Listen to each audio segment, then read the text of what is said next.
Hello students, आपके इस YouTube channel social pharmacy by SD पर चल रहा है B pharma first year semester first के सब्जेक्ट फार्मास्यूटिकल एनालिसिस फर्स्ट का लेक्चर सीरीज। इस सीरीज का यह तीसरा वीडियो है। इससे पहले वाले वीडियो में आप लोगों ने देखा था डिफरेंट टेक्निक्स ऑफ एनालिसिस। उस वीडियो को देखने के लिए आप चैनल के प्लेलिस्ट में जाके देख सकते हैं। इस वीडियो में आप लोग देखेंगे मेथड्स ऑफ एक्सप्रेसिंग कंसंट्रेशन। इस टॉपिक को स्टार्ट करने से पहले हम लोग देख लेते हैं कुछ इम्पॉर्टेंट टर्म्स जो कि इस टॉपिक में यूज होते हैं। तो फर्स्ट इम्पॉर्टेंट टर्म्स है solution. Solution is a mixture of minimum two substance. In such a mixture, one substance is solute and another substance is solvent. Solution एक मिक्सचर होता है जिसमें कम से कम दो चीजें आपस में मिली हुई होती हैं। इसमें एक चीज सोल्यूट होती है और दूसरी चीज सॉल्वेंट होती है। आइए देखते हैं सोल्यूट क्या होता है और सॉल्वेंट क्या होता है। Solvent, the substance in which solute dissolved. Solvent ऐसा substance होता है जिसमें solute dissolve होता है, जैसे water. Solute, the substance dissolve in solvent. Solute ऐसा substance होता है जो solvent में dissolve होता है, जैसे सुगर। आइए इस चीज को डायग्राम से समझते हैं। यहाँ पर बीकर में वाटर लिया गया है और कुछ अमाउंट में शुगर लिया गया है। जब शुगर को वाटर में डिसॉल्व कर देते हैं तो ये एक मिक्सचर बन जाता है शुगर और वाटर का। इस मिक्सचर को सॉल्यूशन कहा जाता है। इस सॉल्यूशन में जो वाटर है जिसमें शुगर डिसॉल्व किया गया है उसको सॉल्वेंट कहते हैं, और जो शुगर है जो वाटर में डिसॉल्व किया गया है उसे सॉल्यूट कहते हैं, और इन दोनों के मिक्सचर को सॉल्यूशन कहा जाता है। इस सॉल्यूशन में जो सॉल्वेंट होता है वो हमेशा ज़्यादा अमाउंट में होता है और जो सॉल्यूट होता है वो सॉल्वेंट के कंपैरिजन में कम अमाउंट में होता है। नेक्स्ट बात कर लेते हैं टाइप्स ऑफ सॉल्यूशन की। तो फर्स्ट टाइप है सॉल्यूशन का standard solution, solution of known concentration. Standard solution वह सॉल्यूशन होता है जिसकी कंसंट्रेशन हमें पता होती है। कंसंट्रेशन का मतलब है किसी भी सॉल्यूशन में सॉल्यूट का अमाउंट, मतलब कंसंट्रेशन को अदर शब्दों में सॉल्यूट का अमाउंट कहा जाता है। जैसे 1% शुगर सॉल्यूशन। 1% शुगर सॉल्यूशन में हमें पता है कि इस शुगर सॉल्यूशन में जो शुगर है मतलब जो सोल्यूट है उसका अमाउंट कितना है, तो उसका अमाउंट है 1 ग्राम, क्योंकि इस टाइप के सॉल्यूशन को बनाने के लिए 1 ग्राम शुगर की जरूरत पड़ती है और जो कि 100 ml वाटर मतलब सॉल्वेंट में डिजोल्व किया जाता है। तो इस टाइप के सॉल्यूशन में जो सोल्यूट का अमाउंट है वो है 1 ग्राम।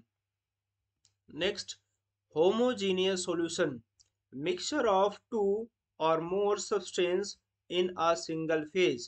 homogeneous solution ऐसा मिक्सचर होता है जिसमें दो या दो से अधिक सब्सटेंस आपस में मिले हुए होते हैं, लेकिन जब ये दो या दो से अधिक सब्सटेंस आपस में मिल जाते हैं तो ये सिंगल फेज में ही रहते हैं। जैसे शुगर इन वाटर, मतलब शुगर को लेके जब हम वाटर में डिजोल्व करते हैं तो ये दो सब्सटेंस आपस में मिक्स हो जाते हैं और मिक्स होने के बाद में एक ही फेज में रहते हैं। जैसे हमें यहाँ पर अगर हम इस टाइप के सॉल्यूशन में यहाँ पर शुगर और वाटर मिक्स किया गया है, इसमें यदि हम देखें शुगर को डिजोल्व होने के बाद में तो शुगर नहीं दिखता है, सिर्फ वाटर ही दिखता है, मतलब एक ही फेज दिखता है। तो इस टाइप के सॉल्यूशन को होमोजीनियस सॉल्यूशन कहा जाता है। और इस टाइप के सॉल्यूशन से यदि हम अब शुगर को अलग करना चाहें तो इजीली अलग नहीं कर सकते हैं।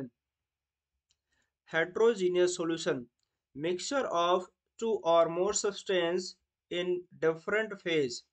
हेट्रोजीनियस सॉल्यूशन दो या दो से अधिक सब्सटेंस का मिक्सचर होता है, लेकिन इस मिक्सचर में दोनों चीजें अलग अलग फेज में प्रेजेंट होती हैं, मतलब हमें इसमें दोनों फेज दिखाई देते हैं।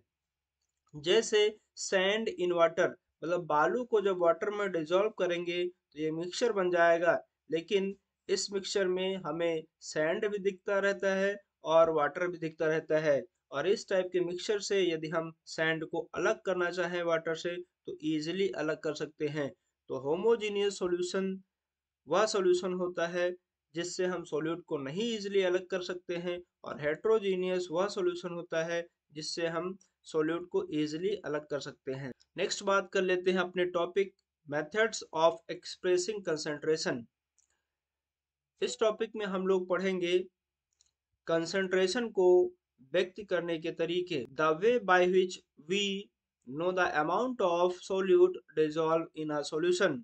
हम यहाँ पर वो मेथड पढ़ेंगे, वो तरीके पढ़ेंगे जिनके हेल्प से किसी भी सॉल्यूशन में जो सोल्यूट डिजॉल्व होता है उसका कितना अमाउंट है ये पता लगा सकते हैं। जैसे सिरप है तो सिरप में कितने अमाउंट में सोल्यूट या शुगर डिजॉल्व है उस चीज का पता लगा सकते हैं इन मेथड के द्वारा।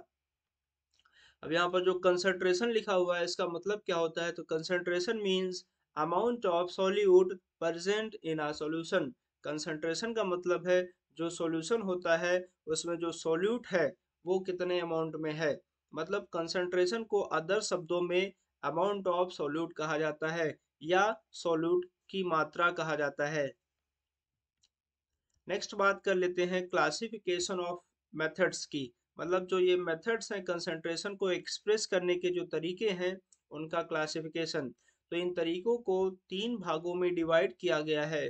फर्स्ट पार्ट है क्वालिटेटिव मेथड्स। इसमें दो टाइप के सॉल्यूशन आ जाते हैं, डाइल्यूट सॉल्यूशन और concentrated solution.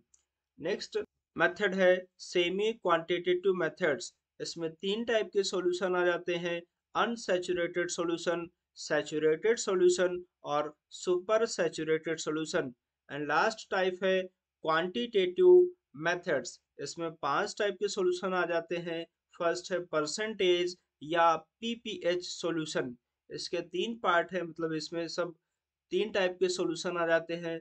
Percentage, W by W solution, percentage W by V solution, percentage V by V solution. Next है PPM solution, means parts per million solution. Next है molar solution जिसको molarity कहा जाता है। Next है molal solution जिसको molality कहा जाता है। नेक्स्ट है नॉर्मल सॉल्यूशन जिसको नॉर्मालिटी कहा जाता है। आइए वन बाय वन मेथड को डिटेल में देख लेते हैं।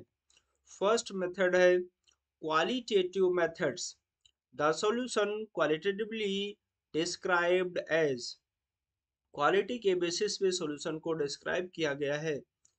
मतलब इस टाइप के मेथड से हमें सॉल्यूशन का नेचर और सॉल्यूशन की क्वालिटी पता चलती है। मतलब अगर कोई सॉल्यूशन बनाया गया है और उसे हम बताना चाहते हैं कि उस सॉल्यूशन में कितने अमाउंट में सॉल्यूट है तो हम क्वालिटी के बेसिस पे बता सकते हैं कि वह सॉल्यूशन स्ट्रांग है या वीक है। तो इसमें फर्स्ट टाइप का सॉल्यूशन आ जाता है dilute solution, a solution that contains a small portion of solute relative to solvent. जो डाइल्यूट सॉल्यूशन होता है उस सॉल्यूशन में सॉल्यूट स्मॉल पोर्शन में प्रेजेंट होता है सॉल्वेंट के कंपैरिजन में। तो इस टाइप के सॉल्यूशन को डाइल्यूट सॉल्यूशन कहते हैं। जैसे 1% डाइल्यूट सॉल्यूशन, 1% डाइल्यूट सॉल्यूशन में 1 ग्राम सॉल्यूट डिजॉल्व होता है 100 ml ऑफ वाटर में। तो यहाँ पर देख सकते हैं जो सॉल्वेंट है वाटर वो 100 ml है और जो सॉल्यूट है वो 1 ग्राम है। तो सॉल्वेंट के कंपैरिजन में जो सॉल्यूट का अमाउंट है वो बहुत कम है, तो इसलिए ऐसे सॉल्यूशन को डाइल्यूट सॉल्यूशन कहते हैं।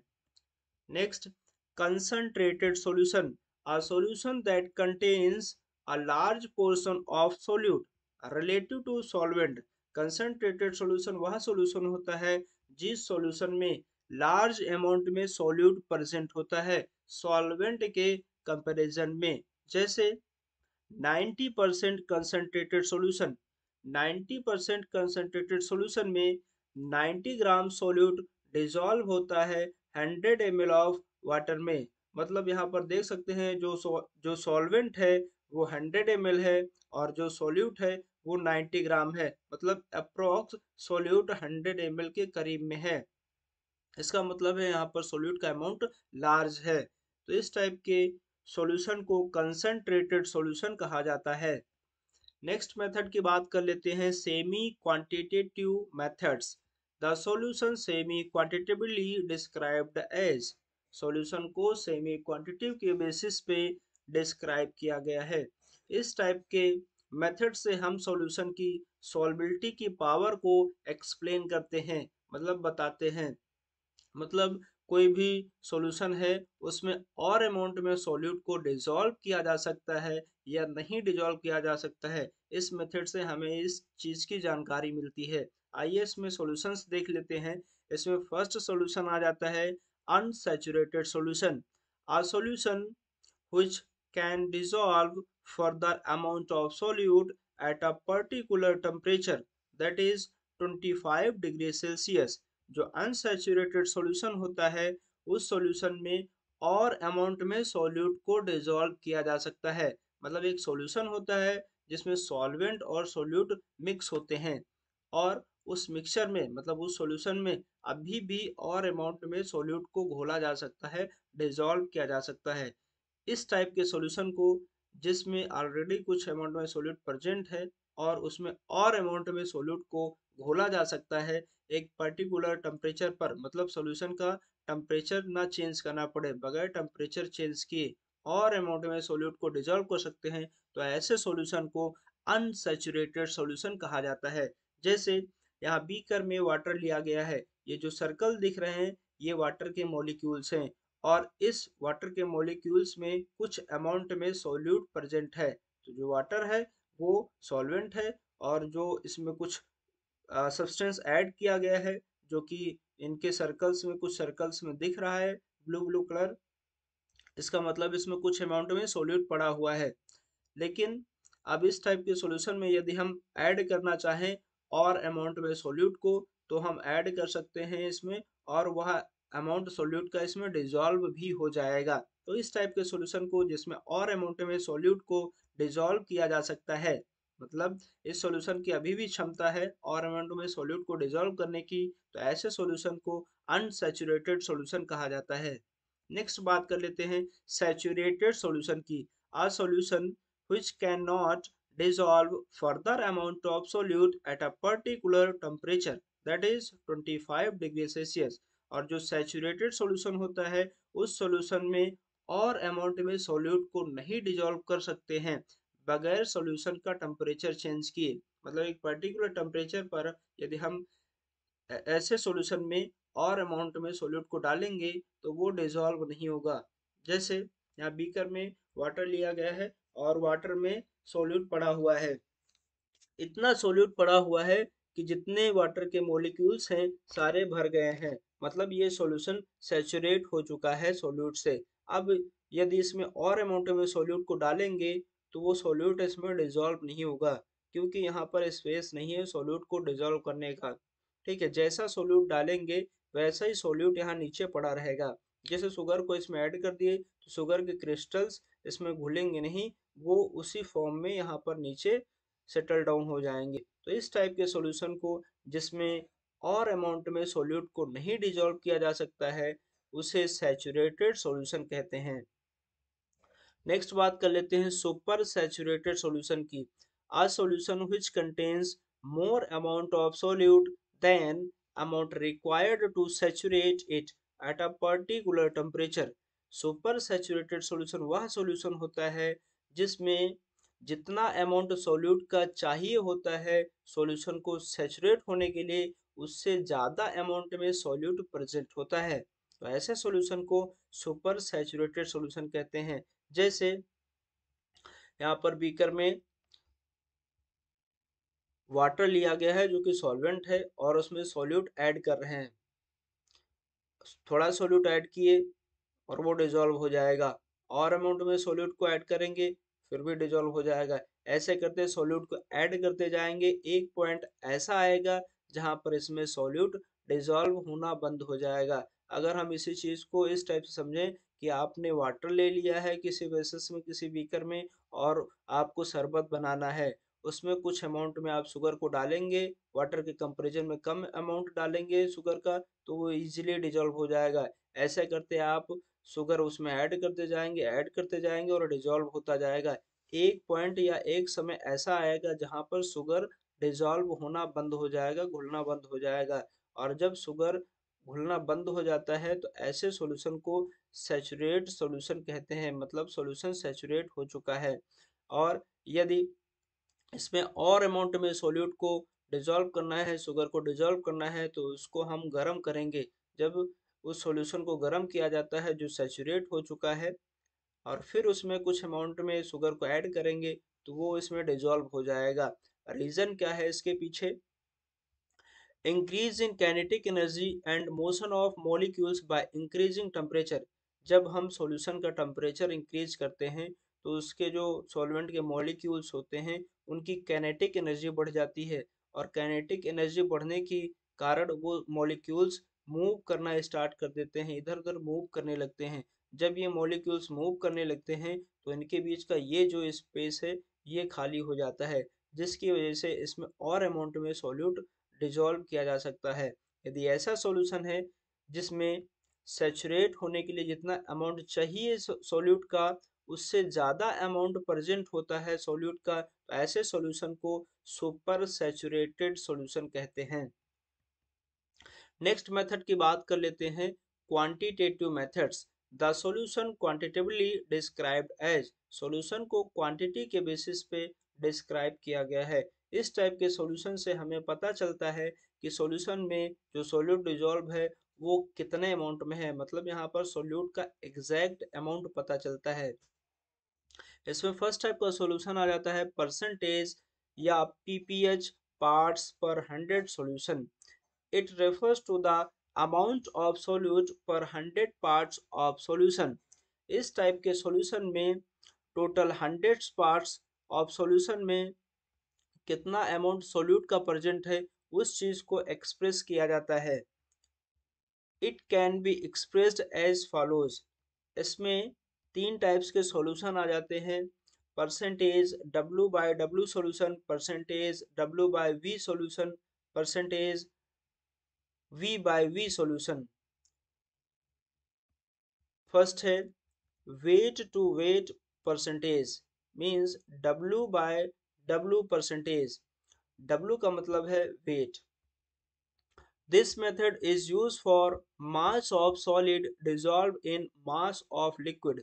यह तरीका वहां पर यूज किया जाता है कंसंट्रेशन को बताने के लिए जहां पर सॉल्यूट और सॉल्वेंट दोनों मास में डिजॉल्व हो, मतलब दोनों का वेट लेके डिजॉल्व किया गया हो। इस टाइप के सॉल्यूशन को बनाने के लिए जो फार्मूला यूज किया जाता है, या अगर कोई सॉल्यूशन इस मेथड के द्वारा बनाया गया है कि सॉल्यूट भी उसमें ग्राम या केजी में है और सॉल्वेंट भी ग्राम या केजी में लिया गया है और दोनों को मिक्स किया गया है, तो उस सॉल्यूशन में हमें जानना है कि कितना अमाउंट है सॉल्यूट का, तो हम कौन सा फार्मूला यूज करेंगे। तो उसके लिए फार्मूला है percentage W by W is equal to weight of solute divided by weight of solution into 100।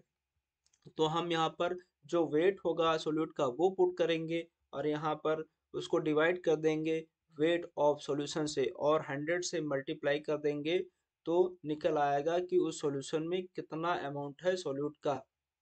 यहाँ पर 100 से मल्टीप्लाई क्यों कर रहे हैं, क्योंकि यहाँ पर परसेंटेज की बात हो रही है, तो परसेंटेज हमेशा 100 में निकालते हैं। यहाँ पर जो वेट ऑफ सॉल्यूशन लिखा हुआ है इसका क्या मतलब है, तो इसका मतलब है मास of solute plus mass of solvent, मतलब सॉल्यूट का मास मिला के और सॉल्वेंट का मास मिला के दोनों का वेट मिला के वेट ऑफ सॉल्यूशन बनता है। जैसे 10% W by W NaOH solution, इसका मतलब है 10% W by W NaOH solution में कितने अमाउंट में सॉल्यूट है, means 10 gram NaOH dissolve in 90 gram of water. इसका मतलब है कि इस टाइप के सॉल्यूशन में 10 ग्राम NaOH डिजॉल्व किया गया है 90 ग्राम वाटर में। और जब हम वेट ऑफ सॉल्यूट की बात करेंगे तो 10 ग्राम NaOH मिला लें और 90 ग्राम वाटर मिला लें, मतलब सॉल्यूट और सॉल्वेंट को जब प्लस करेंगे तो वेट ऑफ सॉल्यूशन निकल आएगा। नेक्स्ट बात कर लेते हैं नेक्स्ट मेथड की। Weight to volume percent means W by V percentage. This method is use for mass of solid dissolve in volume of liquid. ये तरीका वहां पर यूज किया जाता है जहां पर सॉल्यूट को ग्राम या केजी में लिया गया हो और सॉल्वेंट को लिक्विड को वॉल्यूम में लिया गया हो और दोनों को आपस में मिक्स किया गया हो। तो ये मेथड यूज किया जाता है वहां पर उस सॉल्यूशन की कंसंट्रेशन को बताने के लिए। यहाँ पर जो फार्मूला यूज करते हैं वो है percentage W by V is equal to weight of solute divided by volume of solution into 100। जैसे 10% W by V NaOH solution means 10 gram NaOH is dissolved in 100 ml of water। 10% W by V solution में 10 gram NaOH dissolve किया जाता है 100 ml water में। Next, volume to volume percent means V by V percentage. This method is use for the liquids dissolved in volume of solution. यहाँ पर solute भी liquid होता है और सॉल्वेंट भी लिक्विड होता है। और यदि ऐसा सॉल्यूशन बनाया जाए जहाँ पर दो लिक्विड को आपस में मिक्स किया जाए और दोनों का वॉल्यूम लिया जाए तो उस टाइप के सॉल्यूशन की कंसंट्रेशन को बताने के लिए हम ये मेथड यूज करते हैं। यहाँ पर जो फार्मूला यूज किया जाता है सॉल्यूशन को बनाने के लिए या बने हुए सॉल्यूशन में कितना अमाउंट है सॉल्यूट का उसका पता लगाने के लिए, तो ये फार्मूला यूज करते हैं। Percentage V by V is equal to volume of solute divided by volume of solution into 100। यहाँ पर जो वॉल्यूम ऑफ सॉल्यूशन लिखा हुआ है इसका मतलब है volume of solute plus volume of solvent. जब दो लिक्विड को आपस में मिलाएंगे तो वॉल्यूम बढ़ जाता है और जब हम टोटल वॉल्यूम लेते हैं सॉल्यूशन का तो जो जितना अमाउंट सॉल्यूट का होता है वो और जितना अमाउंट सॉल्वेंट का होता है वो दोनों को ऐड कर लेते हैं। जैसे 10% V by V ethanol solution है तो इस सॉल्यूशन में कितना अमाउंट सॉल्यूट का है means 10 ml of ethanol is dissolve in 90 ml of water. जब हम 10 ml और 90 ml वाटर को आपस में मिलाएंगे तो टोटल 100 ml हो जाएगा, मतलब 100 ml का सॉल्यूशन बनेगा। तो इस टाइप के सॉल्यूशन को बनाने के लिए जो सॉल्यूट होता है वो भी ml में लिया जाता है और जो सॉल्वेंट होता है वो भी ml में लिया जाता है और दोनों को मिक्स कर देते हैं तो जो सॉल्यूशन बनता है वो बन जाता है percentage V by V solution. Next solution की बात कर लेते हैं पार्ट्स पर मिलियन या ppm solution. It is the parts of solute in 1 million parts of solution. ये ऐसा सॉल्यूशन होता है जिसमें जो सॉल्यूट होता है उसके मिलियंस ऑफ पार्ट्स होते हैं और उस मिलियन ऑफ पार्ट्स में कुछ अमाउंट में सॉल्यूट डिसॉल्व होता है। The concentration of substance solute in very less quantity of solution is expressed in ppm। यह मेथड वहां पर यूज किया जाता है उस टाइप के सॉल्यूशन की कंसंट्रेशन को बताने के लिए यूज किया जाता है जिस सॉल्यूशन में सॉल्वेंट का जो अमाउंट होता है वो मिलियंस में होता है और उसमें वेरी लेस क्वांटिटी में सॉल्यूट डिसॉल्व होता है। इस टाइप के सॉल्यूशन को बनाने के लिए या फिर कोई इस टाइप का सॉल्यूशन है जिसमें वेरी लेस क्वांटिटी में सॉल्यूट प्रेजेंट है तो उस सॉल्यूशन में कितना अमाउंट है सॉल्यूट का उसको पता करने के लिए जो फार्मूला यूज किया जाता है वो ये फार्मूला है ppm is equal to mass of solute divided by total mass of solution into 10 के पावर -6। यहाँ पर जो -6 लिखा हुआ है इसका मतलब है 10 लाख। जैसे 10 ppm of solution means 10 parts gram में लिए गए हों या मिलीग्राम में लिए गए हों of solute present in 1 million parts gram में हो या मिलीग्राम में हो ऑफ सॉल्यूशन। 10 ppm सॉल्यूशन को बनाने के लिए या 10 ppm सॉल्यूशन क्या होता है तो इस सॉल्यूशन में 10 पार्ट मतलब 10 ग्राम सॉल्यूट के हैं और मिलियन ग्राम सॉल्वेंट के हैं। नेक्स्ट सॉल्यूशन की बात कर लेते हैं। Molarity means molar solution. It is expressed as capital M और मोल पर लीटर। मोलारिटी को कैपिटल एम से रिप्रेजेंट किया जाता है या मोल पर लीटर से रिप्रेजेंट करते हैं। मोल पर लीटर मोलारिटी का यूनिट है। नेक्स्ट बात कर लेते हैं मोलारिटी की डेफिनेशन की कि मोलारिटी को कैसे एक्सप्लेन करेंगे। Molarity is defined as the amount. Next बात कर लेते हैं मोलारिटी की डेफिनेशन की कि मोलारिटी को कैसे एक्सप्लेन करेंगे। Molarity is defined as the number of moles of solute present in liter या 1000 ml of solution। मोलारिटी में जो सोल्यूट होता है वो मोल्स में लेके डिजॉल्व किया जाता है सॉल्वेंट में, मतलब 1 लीटर में या फिर 1000 ml सॉल्वेंट में। इसके फार्मूले की बात कर ले तो m is equal to weight of solute divided by molecular weight of solute gram per mole into 1000 ml divided by volume of solvent taken. यहाँ पर जो ग्राम पर मोल लिखा हुआ है इसका मतलब होता है weight of one molecule of solute in gram, मतलब एक मॉलिक्यूल का वेट लिया गया हो और वो भी ग्राम में। दूसरे फार्मूले की बात कर लेते हैं। मोलारिटी का जो दूसरा फार्मूला है जो डेफिनेशन से बना हुआ है वो है m is equal to number of moles of solute means number of moles of solute divided by volume of solution, volume of solution in litre. ठीक है, यदि हमें सॉल्यूशन बनाना है लीटर में मोलारिटी का तो हम मोल्स ऑफ सोल्यूट लेके और डिजॉल्व कर देंगे 1 लीटर सॉल्यूशन में तो मोलारिटी का सॉल्यूशन बन जाता है। यदि हमें इसी सॉल्यूशन को ml में बनाना है, लीटर में नहीं बनाना है, तो फिर ये फार्मूला यूज किया जाता है number of moles of solute divided by volume of solution. अब यहाँ पर लीटर था तो यहाँ पर ml कर देंगे और 1 लीटर में 1000 ml होता है तो इसको 1000 से मल्टीप्लाई कर देंगे। नेक्स्ट यहाँ पर जो मोल्स लिखा हुआ है, यहाँ पर जो मोल्स लिखा हुआ है इसका मतलब क्या है, मोल्स कैसे फाइंड आउट करेंगे।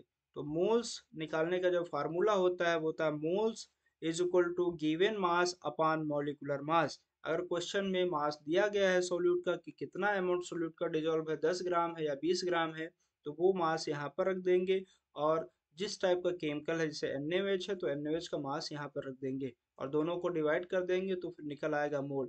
जो मोल्स आएंगे वो यहाँ पर रखेंगे, उसके बाद में जितना वॉल्यूम होगा सॉल्यूशन का उससे डिवाइड कर देंगे तो सॉल्यूशन की मोलारिटी निकल आएगी। नेक्स्ट बात कर लेते हैं मोलालिटी की, जिसको मोलल सॉल्यूशन भी कहते हैं। मोलारिटी यदि आपके समझ में आ गया है तो मोलालिटी भी समझ में आ जाएगा, क्योंकि मोलालिटी डिपेंड है मोलारिटी के कंसेप्ट पर। यहाँ पर इतना डिफरेंस है कि यहाँ पर जो सॉल्यूशन होता है वो ग्राम या केजी में लिया जाता है। आइए देखते हैं molality. It is expressed as small m और मोल पर केजी। मोलालिटी को स्मॉल m से रिप्रेजेंट किया जाता है या मोल पर केजी से रिप्रेजेंट किया जाता है। मोल पर केजी यूनिट है मोलालिटी का। आइए इसके डेफिनेशन की बात कर लेते हैं। Molality is defined as the number of moles of solute present in kilogram या 1000 ग्राम ऑफ सॉल्यूशन। तो मोलालिटी में number of moles of solute dissolve किए जाते हैं किलोग्राम ऑफ सॉल्यूशन में या 1000 ग्राम ऑफ सॉल्यूशन में। इसके फार्मूले की बात करें तो m is equal to weight of solute divided by molecular weight of solute gram per mole into 1000 divided by volume of solvent taken. यहाँ पर जो ग्राम पर मोल लिखा हुआ है इसका मतलब है weight of one molecule of solute in gram, एक मॉलिक्यूल का वेट ग्राम में लिया गया है। नेक्स्ट फार्मूले की बात कर लेते हैं जो डेफिनेशन से रिलेटेड है वो है m is equal to number of moles of solute divided by volume of solution in kilogram. यदि हमें किलोग्राम में सॉल्यूशन नहीं बनाना है, ग्राम में बनाना है, तो उसके लिए ये फार्मूला यूज किया जाता है m is equal to number of moles of solute divided by volume of solution in gram. Moles निकालने का जो फार्मूला मोलारिटी में बताया गया था वही यहाँ भी है, गिवन मास अपॉन मॉलिक्यूलर मास। नेक्स्ट सॉल्यूशन की बात कर लेते हैं, नॉर्मलिटी या नॉर्मल सॉल्यूशन। नॉर्मलिटी को कैपिटल एन से रिप्रेजेंट करते हैं या ग्राम इक्विवेलेंट पर लीटर से रिप्रेजेंट करते हैं। ग्राम इक्विवेलेंट पर लीटर यूनिट है नॉर्मलिटी का। नॉर्मलिटी के डेफिनेशन की बात कर लें, नॉर्मलिटी कौन सा सॉल्यूशन होता है, तो normality is defined as the number of gram equivalent means equivalent weight in gram of solute present in litre of solution. Normal solution वह सॉल्यूशन होता है जहां पर ग्राम इक्विवेलेंट वेट प्रेजेंट होता है या डिसॉल्व किया जाता है सॉल्यूट का सॉल्यूशन में। इस टाइप के सॉल्यूशन को रिप्रेजेंट करने के लिए कुछ टर्म्स हैं, जैसे किसी सॉल्यूशन पे n लिखा हुआ है, इसका मतलब वो सॉल्यूशन नॉर्मल सॉल्यूशन होता है। जैसे किसी सॉल्यूशन पे 5n लिखा हुआ है तो पेंटा नॉर्मल सॉल्यूशन है, 10n लिखा है तो डेका नॉर्मल सॉल्यूशन है, n/2 लिखा है तो सेमी नॉर्मल सॉल्यूशन है, n/5 लिखा है तो पेंटी नॉर्मल सॉल्यूशन है, n/10 लिखा है या 0.1n लिखा है तो डेसी नॉर्मल सॉल्यूशन है, या n/100 और 0.01n लिखा है तो सेंटी नॉर्मल सॉल्यूशन है, या n/1000 और 0.001n लिखा है तो मिली नॉर्मल सॉल्यूशन है। आइए इसके फार्मूले की बात कर लेते हैं, तो n is equal to weight of solute divided by gram equivalent into 1000 ml divided by volume of solvent taken. Next फार्मूले की बात कर लें जो कि डेफिनेशन से रिलेटेड है, वो है n is equal to number of gram equivalent of solute divided by volume of solution in litre. यदि हमें सॉल्यूशन लीटर में नहीं बनाना है, ml में बनाना है, तो ये फार्मूला यूज किया जाता है, n is equal to number of gram equivalent of solute divided by volume of solution in ml। यहाँ 1 लीटर था तो 1 लीटर में ml होते हैं 1000, तो इसको 1000 से मल्टीप्लाई कर देंगे। नेक्स्ट बात कर लेते हैं कि number of gram equivalent of solute क्या है और ग्राम इक्विवेलेंट क्या है, तो इसको निकालने के लिए ये फार्मूला यूज किया जाता है, is equal to given mass upon equivalent mass. अब इक्विवेलेंट मास क्या होता है इसको देख लेते हैं, तो इक्विवेलेंट मास को निकालने के लिए मॉलिक्यूलर मास को डिवाइड कर दिया जाता है n से। यहाँ पर n का क्या मतलब होता है, यदि हम सॉल्यूशन एसिड का बना रहे हैं तो उसकी एसिडिटी ली जाती है। एसिडिटी, जैसे कोई एसिड है वो कितने H प्लस आयन डोनेट कर सकता है सॉल्वेंट में डिजोल्व करने के बाद, तो acid gives number of H plus ions. वही वैल्यू हम पुट करते हैं n की जगह पर। जैसे HCl है, HCl में एक H होता है और HCl को जब हम सॉल्वेंट में वाटर में डिजोल्व करते हैं तो वो एक ही H रिलीज करता है, तो n की वैल्यू हो जाएगी उस टाइप के एसिड के केस में 1।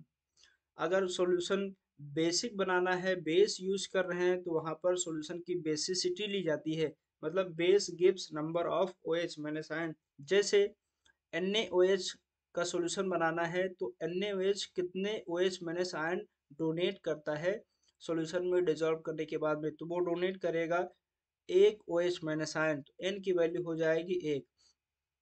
नेक्स्ट अगर आप सॉल्यूशन बना रहे हैं साल्ट का, तो साल्ट के केस में total positive charge of cations हो जाता है n की वैल्यू। जैसे यहाँ पर सोडियम कार्बोनेट लिया गया है और सोडियम कार्बोनेट में जो टोटल पॉजिटिव चार्ज आयंस है वो है 2, Na प्लस यहाँ पर 2 है, इसलिए n की वैल्यू हो जाएगी 2। तो n की जगह पर 2 रखेंगे और ऊपर मॉलिक्यूलर मास रखेंगे, डिवाइड कर देंगे तो इक्विवेलेंट मास या number of gram equivalent of solute निकल आएगा। इस वीडियो में इतना ही। नेक्स्ट वीडियो में आप लोग देखेंगे प्राइमरी एंड सेकेंडरी स्टैंडर्ड।